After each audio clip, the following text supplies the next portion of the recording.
Hey everyone, welcome to another edition of Not So Common Sense.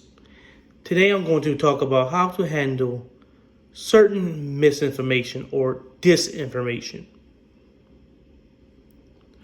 I was recently watching a video on Fox News about some random party that was going on and how people were complaining about the fact that no one was wearing a mask. And it was a large crowd, and they could lead to a super spreader event, and people can get COVID.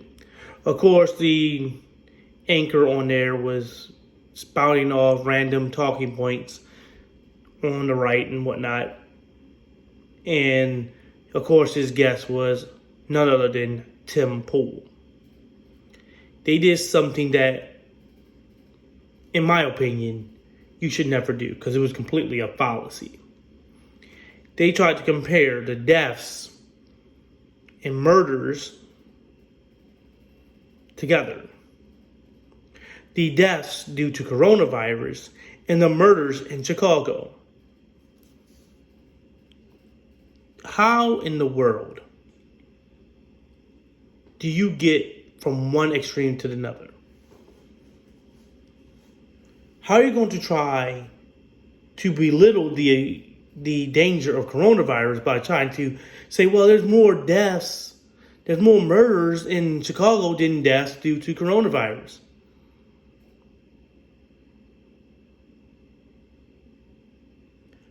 You do know murder isn't a contagious disease. You can't say, I caught murder. Just think about how that sounds. But you can catch coronavirus, and you can spread coronavirus. You can't spread murder. You can kill more people, but the thing is, it's an intent.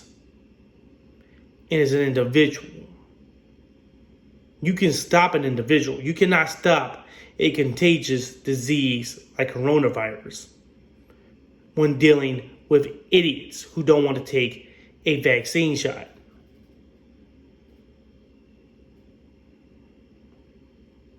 That's why I find it so concerning that people actually think that Tim Pool has any bit of sense in his head.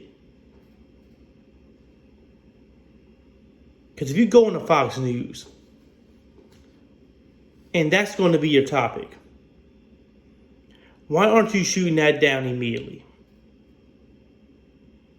If I went on to Fox News, and I knew that that was going to be what we were talking about, I would immediately shoot that down by saying that this is a fallacy.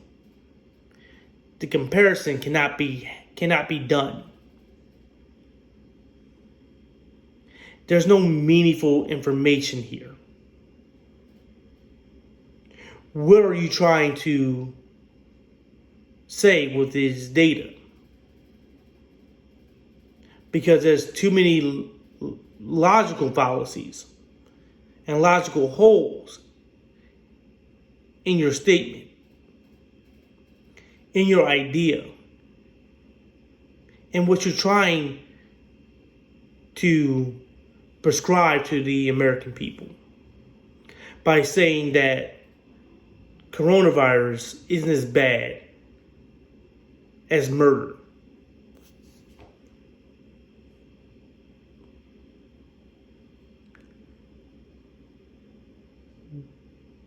Murder doesn't have a end-all be-all cure that's 100% free and that could be easily taken only if idiots decided to just walk into a CVS, Walgreens, or Rite Aid and just take the damn shot. If I was to tell everyone in the whole world we could end murder if you walk into your local CVS and Walmart and Rite Aid and take 2 shots in the arm to end it, would you do it? We can't do that. Because murder, it's an action done by someone else. An actual direct action. Someone has to murder someone else. People don't just get murdered out of thin air. Someone has to murder them. So that means there has to be a deliberate act to cause it to happen. Unlike coronavirus, where the only thing you have to do is be alive and not have the vaccine. And you're already pretty much spreading it.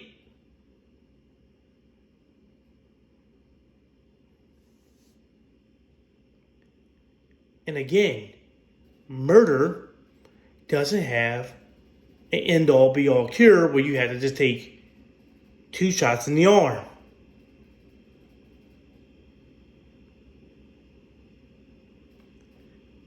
So to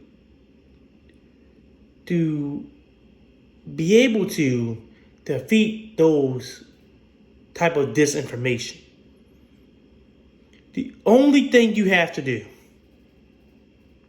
is just speak a little bit of common sense. If I was debating Tim Pool and he brought that up, the first thing I would say is, well, if you can show me the miracle shot that I can take in my arm to end murder, I'll do it right now. Where's it at? Because you can do that with coronavirus and it's free. Sometimes you gotta learn not to go up a level higher than some conservatives. You embarrass them on their level. To show them that, yes, I'm willing to fight dirty. I don't have to. But if you want to, I can play those games. And you will lose. That's how you have to handle the situation. That's how you deal with this type of disinformation. Where there's literally no other alternative but this fallacy. Just make fun of them. Tell them that it's not real. Well, that's it for this video. Don't forget to like, comment, and subscribe.